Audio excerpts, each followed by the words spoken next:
स्वस्ति नो मिमीतामश्विना भगः स्वस्ति देव्यदेतिरनर्वणाः स्वस्ति पूषा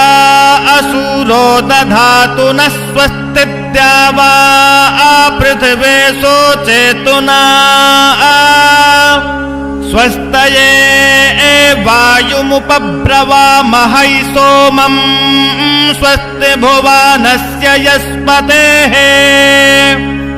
बृहस्पतिं सर्वगणं स्वस्तये स्वस्तया आदित्यासो भवन्तु नः विश्वे देवानो अद्य स्वस्तये वैश्वानरो वसुरग्निः स्वस्तये